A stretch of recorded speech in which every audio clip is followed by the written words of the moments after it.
I have returned to share with you reflections of my beloved China. Like this great wall, it winds like a road across timeless landscapes. But one can also find landscapes that are ever changing.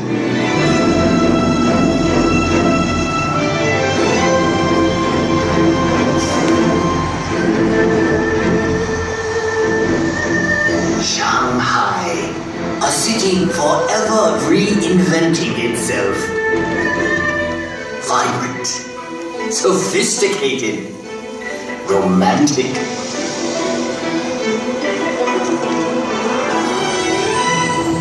As Shanghai reflects modern China, historic Nanjing Road reflects modern Shanghai. Set your gaze across the Huangpu River and you will find a new China that reaches for the sky. Yet in this city of East meets West, one can still find treasures of Shanghai's stately European influence. Even in the hectic pace of modern China, there is always time for Tai Chi, a tradition that has endured for centuries.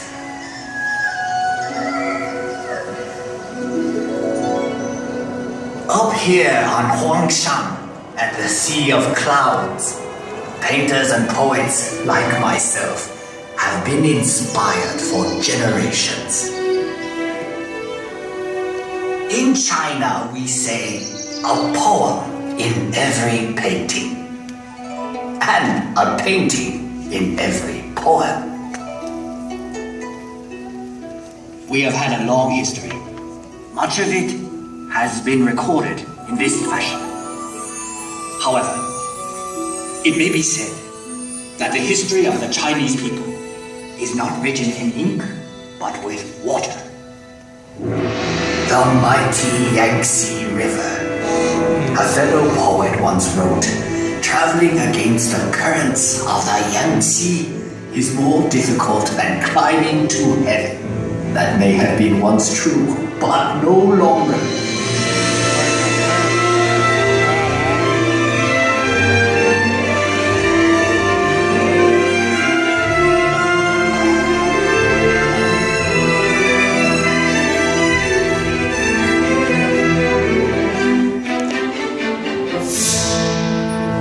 The course of this great river through mountains and valleys touches the lives of 500 million Chinese.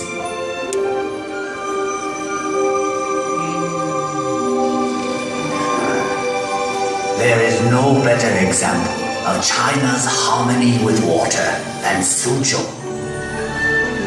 This ancient city sits on the longest man-made waterway in the world. When Marco Polo traveled this way, he called Suzhou the Venice of the East. I suppose if I had traveled to Europe, they would now call Venice the Suzhou of the West.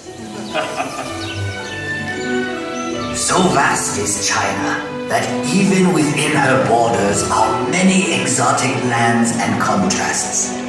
From the serenity of Heavenly Lake to the busy night market of Urumqi. Here one discovers that Xinjiang province is home to many ethnic peoples with their own unique customs and their own unique cuisines.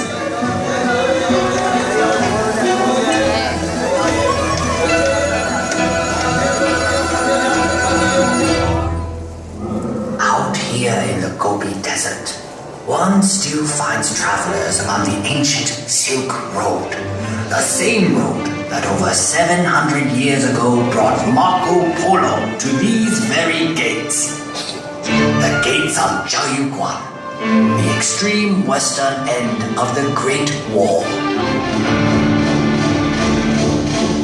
A visit to Inner Mongolia shows us a reflection of an earlier time. Here, the nomadic people still live much as they always have.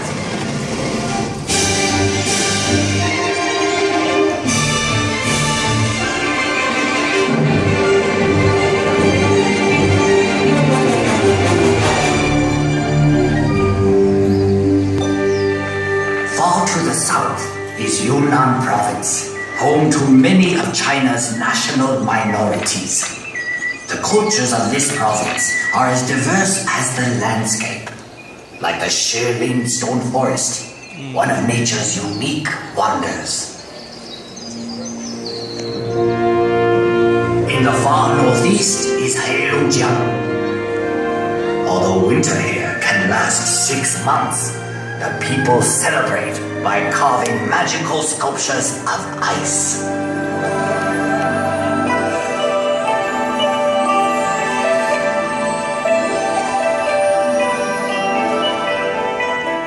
Macau.